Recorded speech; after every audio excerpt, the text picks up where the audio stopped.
In many applications, such as neural networks, we encounter multivariable functions quite a bit.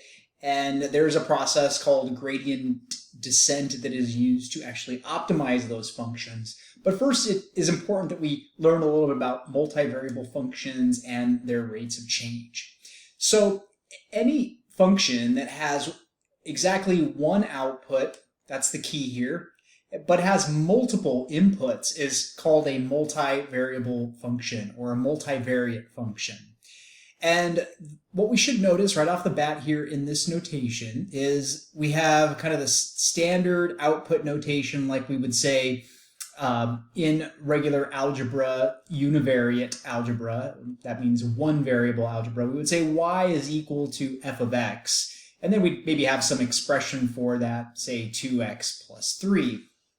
And this is often called the name of the function, and we could represent it either way as either z or f of xy, just like we could call the output y or f of x. Now, the advantage of the function notation, of course, is that it allows you to specify what the inputs are. Notice that there are two inputs here, x and y, and you have one output, z. And both of these guys, x and y, I'll just draw this little diagram, are used to determine the value of z. In this case, the way you calculate z based on x and y is you take the negative of x squared minus y squared and add 3 to it, and you get your output.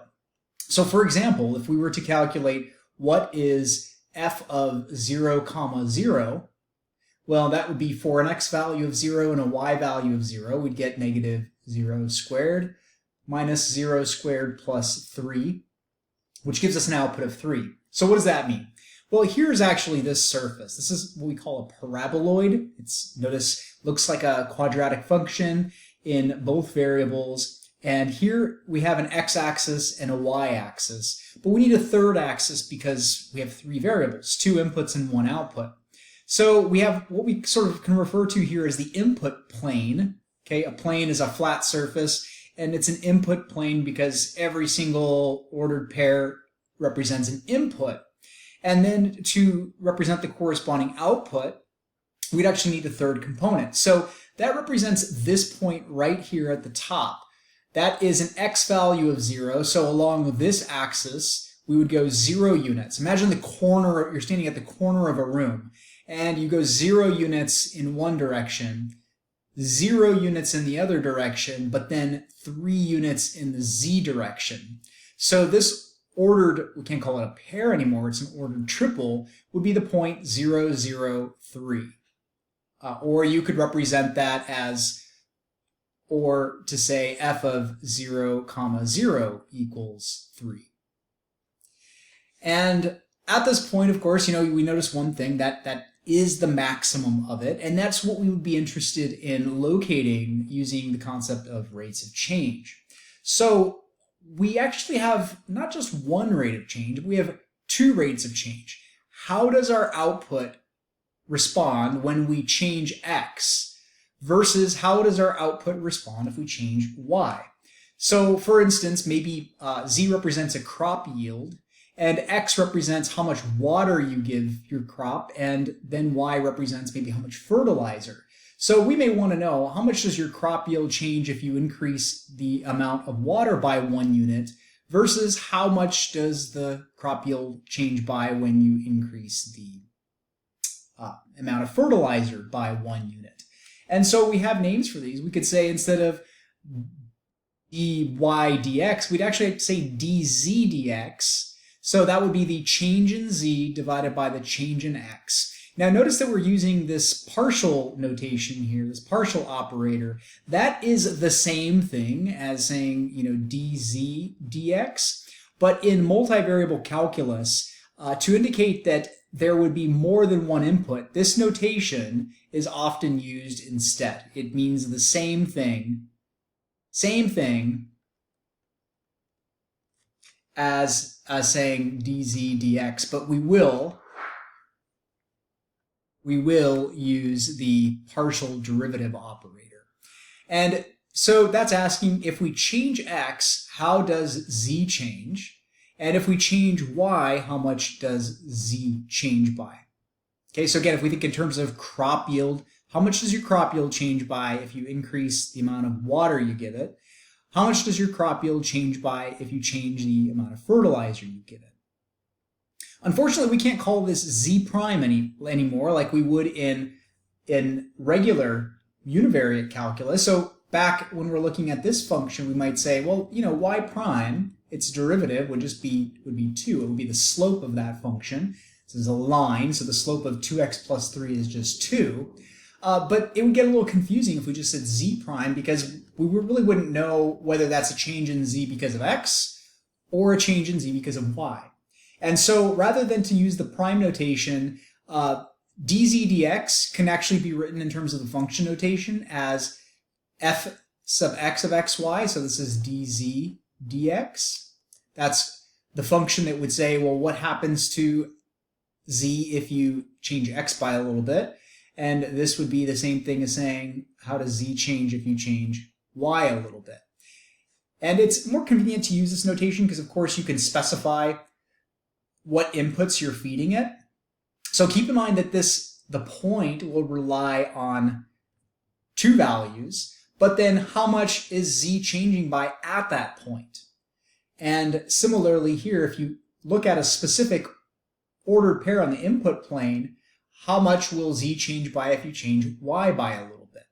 So dz dx tells us how much z is expected to change by when x increases by 1. Okay, so usually we say increase by 1, but we know that derivatives is just all tiny, tiny changes. But in theory, that number would say, here's how much z should change by if you change x by 1. Then dz dy tells us how much z is expected to change by when y increases by 1. So we won't go over computing the derivatives in this video, but I'll give you one example of our multivariable function. At the point 0, 0, okay, where we were up here, at this point 0, 0, when x and y are both 0, z is equal to 3, how much does z change by if you increase x by just 1 unit? Well, it actually increases by 0 units. And similarly, if you change y by 1, at the point 0, 0, how much does z change by? Well, it changes by 0 units. So what we're saying here is if you were standing at the top of this paraboloid and you were to move 1 unit in the x direction, then you would at that instant expect z to change by 0. Okay, similarly, if you change y by 1 unit, okay, this is again, in theory, this is just instantaneous. At that instant, how much would z change by? Well, it would also change by 0. Okay, well, that is actually powerful information because we know that at this peak, we have a maximum. And typically at maximum, a rate of change is equal to 0.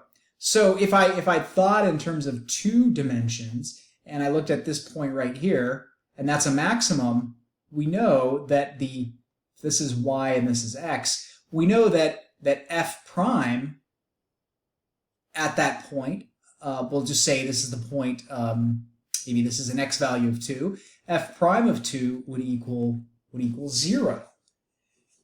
But when you're dealing in 3 dimensions, there's actually 2 primary directions of change, the x and the y, and what would be analogous to the slope of the tangent line in 3 dimensions would be the slopes, plural, of the tangent plane.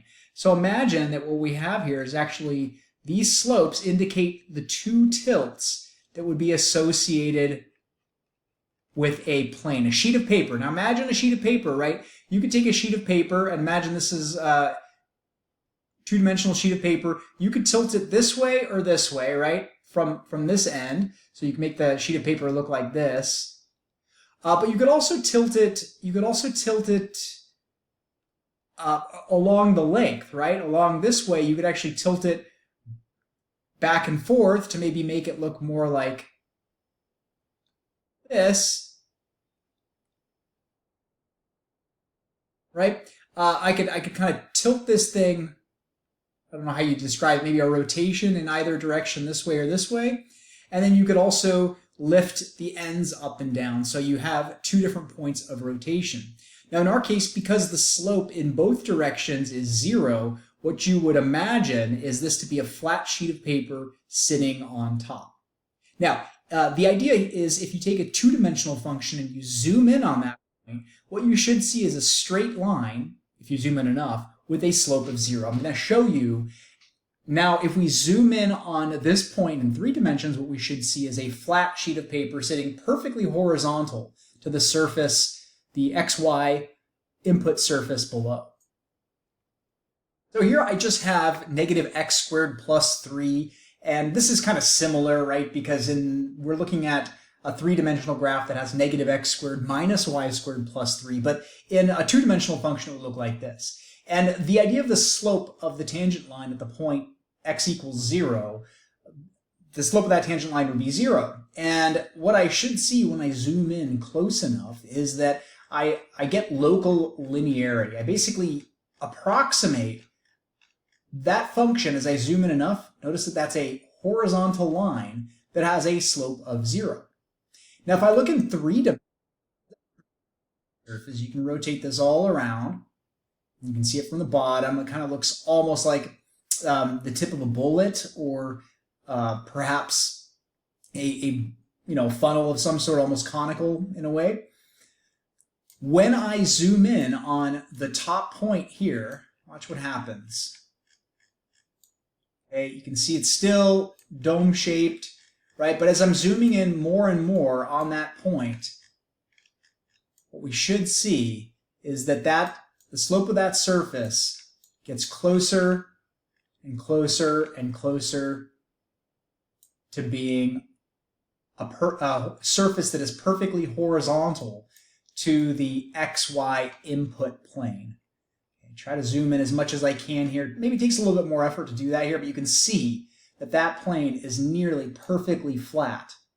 And that is precisely what we mean by the slopes in both directions being equal to 0.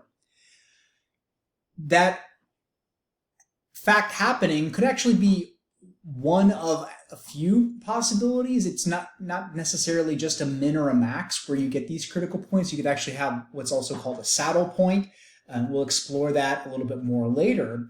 And so here's what we can do if we want to locate critical points. We can take the derivative with respect to x of our function, the derivative with respect to y of our function, set each of them equal to 0, and then solve that system of equations for the x and y where there is a slope of 0 in both directions. We'll learn how to do that soon.